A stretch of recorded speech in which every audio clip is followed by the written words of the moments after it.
पहिल्यांदा आपण याची वाढ आणि विकासाची संकल्पना बघूया,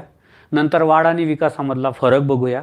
त्यानंतर विकासाची तत्वे किंवा विकासाची उद्दिष्टे, आणि त्यानंतर आपण विकासावर परिणाम करणारे घटक कोणते याबद्दलची माहिती आपण आजच्या सेशनमध्ये घेऊया। सर्वात आधी आपण वाढ म्हणजे काय किंवा वाढीची संकल्पना नेमकी काय, what is mean by growth याचा विचार करूया।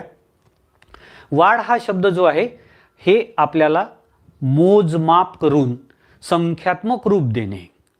किंवा आपल्या शरीराचा आकारमान वाढणे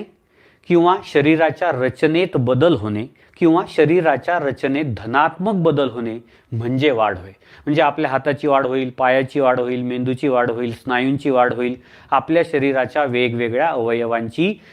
वृद्धी ज्याला म्हणतो आपण, किंवा त्याचं आपल्याला वजन मोजता येईल, त्याची आपल्याला उंची मोजता येईल, त्याचं आकारमान मोजता येईल, म्हणजे आकार